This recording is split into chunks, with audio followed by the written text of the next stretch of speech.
ত্রয়োদশ জাতীয় সংসদ নির্বাচন স্থগিত চেয়ে হাইকোর্টে রিট দায়ের করা হয়েছে। আজ সুপ্রিম কোর্টের আইনজীবী মোহাম্মদ মাহমুদুল হাসান জনস্বার্থে সংশ্লিষ্ট শাখায় এই আবেদনটি করেন।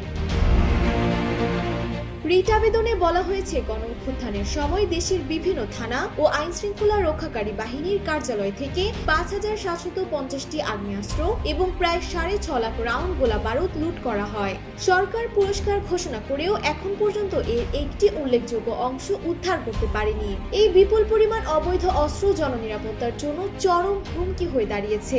২০২৪ সালের গণ অভ্যুত্থানের সময় লুণ্ঠিত বিপুল পরিমাণ অস্ত্র ও গোলা বারুদ উদ্ধার না হওয়া পর্যন্ত আসন্ন ত্রয়োদশ জাতীয় সংসদ নির্বাচন স্থগিত চেয়ে হাইকোর্টে রিট দায়ের করেছে।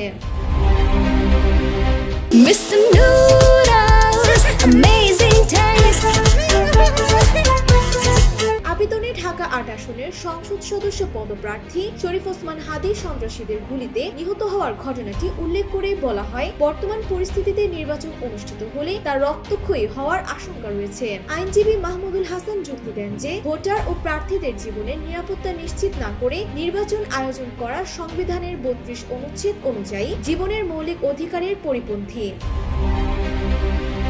সম্প্রতি নির্বাচন কমিশনার আবুল ফজল মোহাম্মদ সানাউল্লাহ নির্বাচনের আগে অবৈধ অস্ত্র উদ্ধারের গুরুত্ব নিয়ে উদ্বেগ প্রকাশ করেছিলেন। রিটে দাবি করা হয়েছে, লুণ্ঠিত অস্ত্র উদ্ধার ও নিরাপদ পরিবেশ নিশ্চিত না হওয়া পর্যন্ত নির্বাচনের কার্যক্রম স্থগিত রাখা হোক। ডেস্ক রিপোর্ট, জয় জয় দিন।